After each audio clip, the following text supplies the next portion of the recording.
దేవునికి సమస్త మహిమ కలుగునుగాక. వాక్యం వినుచున్న మిమ్మును దేవుడు బహుగా దీవించునుగాక.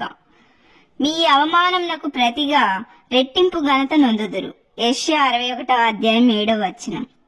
దేవుడు నీకు కలిగిన అవమానంను రెట్టింపు ఘనతతో భర్తీ చేస్తాడు. ఘనత కాదు, రెట్టింపు ఘనతతో. న్యాయాధిపతుల గ్రంథంలో యెఫ్తా జీవితం చూసినట్లయితే అతను తాను పొందిన అవమానంనకు రెట్టింపు ఘనత పొందాడు. న్యాయాధిపతులు 11:1 చూసినట్లయితే గిలాదు వాడైన యెఫ్తా పరాక్రమం గల బలాఢ్యుడు. అతడు వేశ్య కుమారుడు. గిలాదు యెఫ్తాను కనెను. గిలాదు అనే వ్యక్తికి భార్య ఉంది. ఈ గిలాదు మరో పరాయి స్త్రీతో సంబంధం పెట్టుకున్నాడు. ఆ పరాయి స్త్రీకి ఒక కుమారుడు పుట్టాడు. అతని పేరే యెఫ్తా. యెఫ్తా వేశ్య కుమారుడు గిలాదుకు పుట్టాడు కాబట్టి గిలాదు వాడైన యెఫ్తా అని పిలువబడుతున్నాడు. గిలాదు స్వంత భార్య యొక్క పిల్లలు పెద్దవారైన తర్వాత గిలాదు కుమారులు యెఫ్తాతో ఇలా అంటున్నారు: నీవు అన్య స్త్రీకి పుట్టినవాడవు గనుక మన తండ్రి ఇంట నీకు స్వాస్థ్యము లేదనిది. న్యాయాధిపతులు 11:2. గిలాదు సొంత భార్య పిల్లలు యెఫ్తాతో అంటున్నారు: నీకు మన తండ్రి ఇంట పాలు పంపులు లేవు, నీకు భాగము లేదు అని. గిలాదు ఇంటివారు యెఫ్తాను తిరస్కరించారు. ఆ ఇంటిలో యెఫ్తాకు అవమానము. యెఫ్తా ఏ తప్పు చేయలేదు.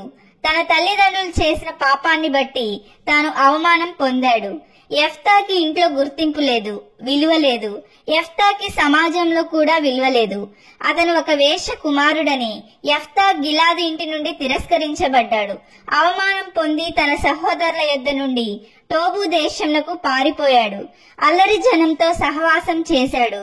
యెఫ్తాలో చూడగలిగిన మంచి విషయం ఏదైనా ఉంది అంటే అతను పరాక్రమం గల బలాఢ్యుడు. తన తండ్రి ఇంట స్వాస్థ్యము కోల్పోయినా దేవుడు యెఫ్తాను విడిచిపెట్టలేదు. కొంతకాలమైన తర్వాత ఇశ్రాయేలీల మీదకి అమ్మోనీయులు యుద్ధం చేయడానికి వచ్చారు. గిలాదు పెద్దలు అనగా ముఖ్యులైన వారు టోబు దేశంలో ఉన్న యెఫ్తా దగ్గరికి వెళ్లి శత్రువుల చేతిలో నుండి విడిపించి రక్షించాలని యెఫ్తాను అడుగుతున్నారు. మాతో కూడా వచ్చి అమ్మోనీయులతో యుద్ధం చేసిన ఎడల గిలాదు నివాసులైన మా అందరి మీద నీవు అధికారివవుదు అని యెఫ్తాతో అనిరి. న్యాయాధిపతులు 11:8. యెఫ్తాను ఇంటివారు బయటివారు చులకనగా మాట్లాడారు. అందరి చేత తిరస్కరించబడ్డాడు. ఆ తిరస్కారము, ఆ అవమానము బట్టి టోబు దేశానికి వెళ్ళాడు. ఏ ప్రజల దగ్గర తాను నివసించడానికి అవకాశం లేక తిరస్కరించబడ్డాడో ఆ వ్యక్తి దగ్గరికే వెళ్లి అడుగుతున్నారు: నీవు ఎవరితోనైనా తిరస్కరించబడ్డావా? అవమానకరమైన పరిస్థితులు ఎదుర్కొన్నావా? అవి అన్ని భరించడము నీ దేవుడు చూశాడు. నిన్ను ఏ ప్రజలు చులకనగా చూడగలిగారో, ఎవరైతే మన గురించి ఇష్టం వచ్చినట్టు కథలుగా చెప్పుకున్నారో అలాంటి వ్యక్తి దగ్గర, అలాంటి మనుషుల దగ్గర, అలాంటి వారి ఎదుట దేవుడు మనకి రెట్టింపు ఘనత ఇస్తాడు అని మర్చిపోవద్దు. యెషయా 63:9 చూసినట్లయితే వారి యావత్ బాధలో ఆయన బాధ నొందెను. మనం బాధపడుతుంటే చూసి పలు రకాలుగా చెప్పుకునే వాళ్ళు ఉండొచ్చు, సంతోషపడే వాళ్ళు ఉండొచ్చు. కానీ మన దేవుడు మన యావత్ బాధలో ఆయన బాధ నొందెను. మనకు వచ్చిన బాధలన్నిటిలో కూడా ఏకీభవించి బాధపడ్డాడు. ఆయన నీ బాధలు తీసివేయును. నీవు ఎదుర్కొంటున్న అవమానము, నీవు మానసికంగా కృంగిపోవడం, నువ్వు ఎంత కాలంగా బాధపడుతున్నావో ఆ బాధలు, ఆ అవమానంలన్నీ మర్చిపోయేట్టు నీ దేవుడు నీ ఊహకందని అద్భుతాలు చేయును. నీవు ఆయన దగ్గర కనిపెట్టు.